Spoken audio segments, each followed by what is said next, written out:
Nessa segunda parte do nosso estudo da literatura sapiencial, dos livros sapienciais da Sagrada Escritura, a nossa proposta é passar por cada um dos 7 livros que compõem esse grande bloco, de modo que nós possamos ter algum conhecimento um pouco mais específico de cada um desses livros. Nós vamos começar exatamente pelo livro de Jó, um livro de uma linguagem muito fácil, muito acessível a cada um de nós.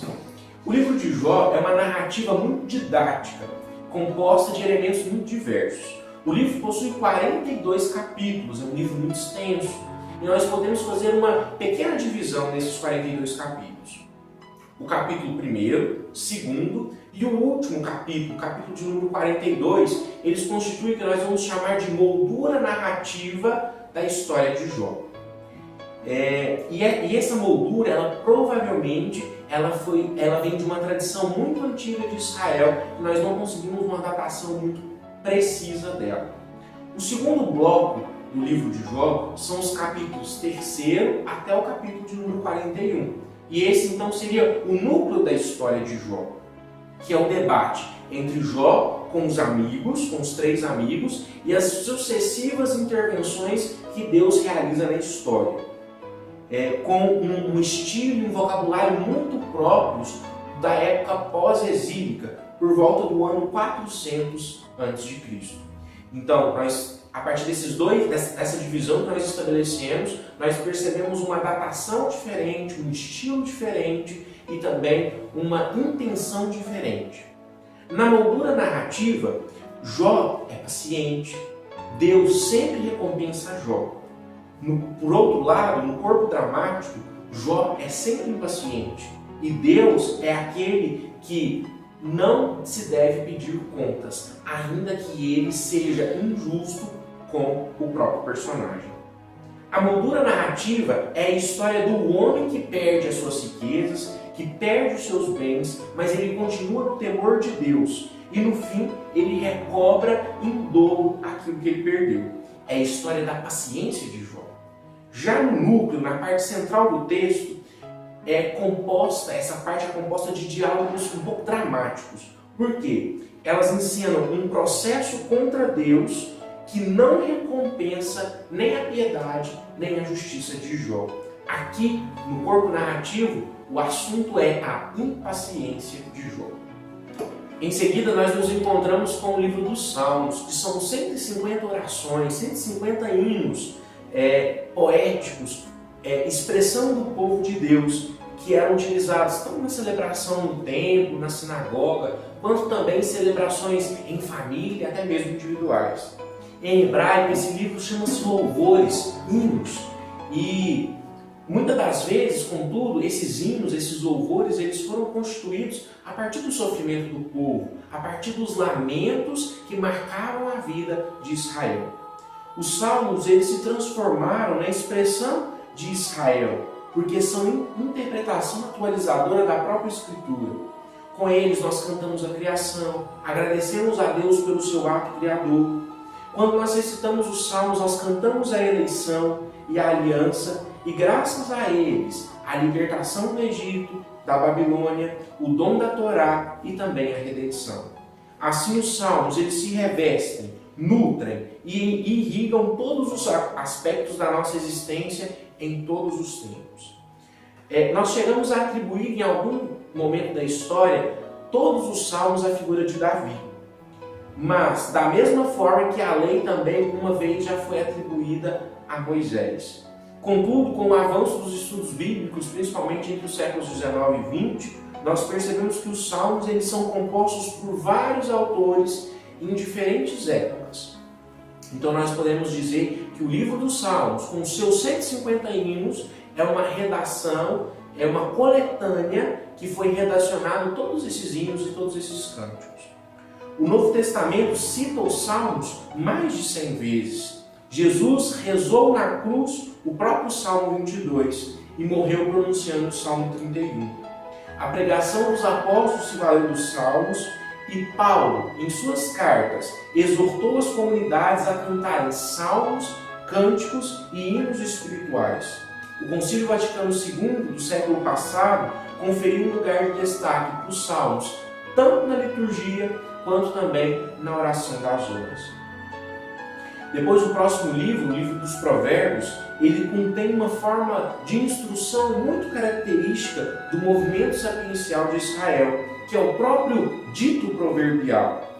Um provérbio, ele atravessa gerações, ele atravessa séculos e vai recebendo ao longo do caminho contribuições de cada tempo, de cada lugar, de cada cultura com que ele se depara. Assim, deixa-se modificar, lapidar como uma pedra preciosa e ser posta ao alcance de cada pessoa. Apresenta-se com uma forma simples e muito precisa, mas capaz de transmitir preciosos ensinamentos às futuras gerações. É uma obra didática, o livro dos Provérbios, que foi colecionada provavelmente depois do exílio da Babilônia, no século IV a.C. Contudo, as diversas partes da coleção podem ter origem mais tardia ou origem um pouco mais remota. O texto ele se compõe de coleções de provérbios, de conteúdo muito variado, sem uma organização muito sistemática, porque o que importava naquela época era decorá-los para que eles viessem à memória de acordo com as necessidades, também de acordo com as circunstâncias. O próximo livro que nós podemos observar um pouco mais de perto é o livro de Eclesiastes, também chamado de Kohelet. O nome Eclesiastes ele vem do grego e significa o homem da assembleia. O livro escrito em hebraico, ele contém muito da influência grega, que já era a cultura predominante em Israel naquele tempo no qual o livro foi escrito, por volta do ano 250 a.C. Eclesiastes, de algum modo, ele procura articular a influência grega com a sabedoria prática, orientada pela lei de Deus, pela Torá. Então, o escritor Kohelet, ele vai tentar se basear tanto com a influência helênica, a influência da cultura grega daquele tempo, com a lei de Deus, com os ensinamentos do Senhor. O assunto do livro de Eclesiastes é muito variado, mas há um tema que o atravessa de ponta a ponta: a precariedade das relações, a precariedade da vida. E é aquela famosa frase, vaidade das vaidades, tudo é vaidade, é presente aqui no livro de Eclesiastes. Quando o autor, e depois nós vamos ver isso no próximo vídeo, ele vai falar que tudo na vida é vaidade, ele quer dizer que tudo na vida é ilusão, que tudo na vida é passageiro, que tudo na vida é muito fugaz, que nós temos pouquíssimas seguranças a qual nos apoiar. Talvez podemos dizer somente em Deus nós temos esse repouso, nós temos essa segurança. De modo que a expressão vaidade das vaidades ela pode ser entendida como suprema ilusão. O autor de Eclesiastes ele sempre foi considerado muito pessimista pelo modo como ele escreveu o seu livro.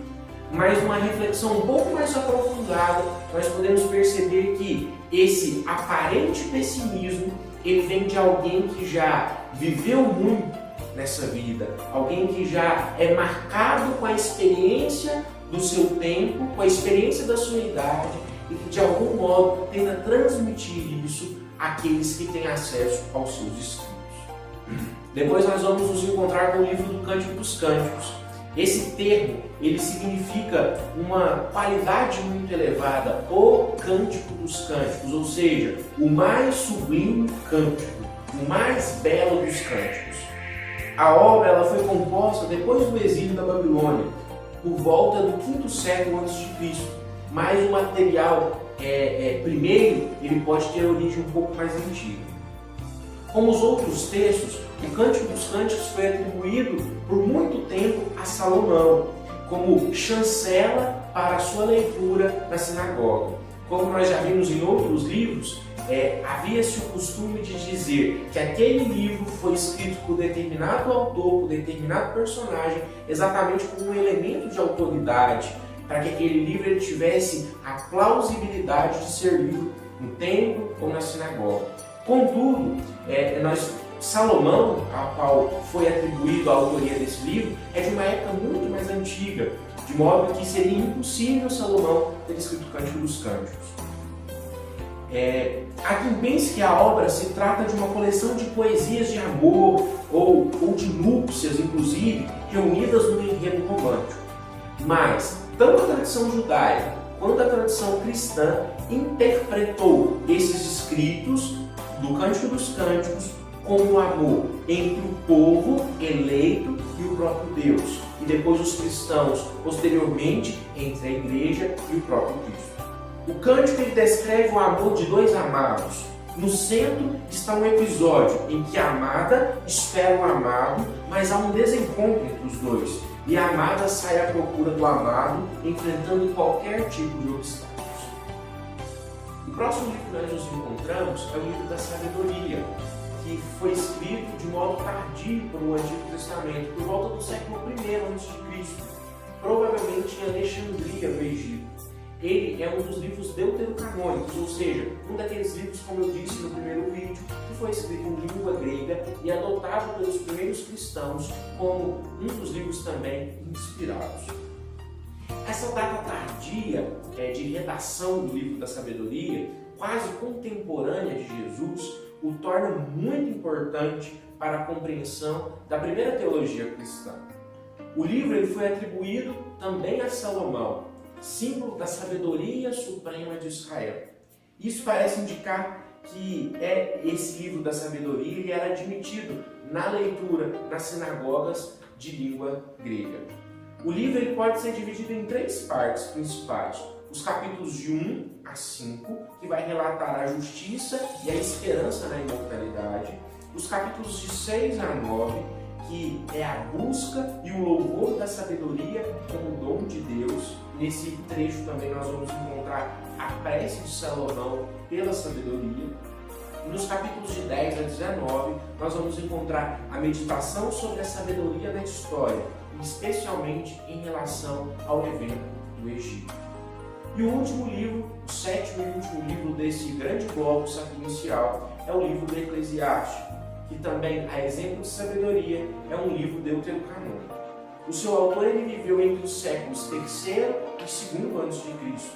E o livro ele reflete muito aguçadamente a espiritualidade judaica daquele tempo, assumida avidamente pela tradição cristã. O livro pode ser dividido em 4 partes. A primeira parte nós temos máximas sapienciais colocadas na boca do sábio. Na segunda parte nós temos a fala da sabedoria personificada.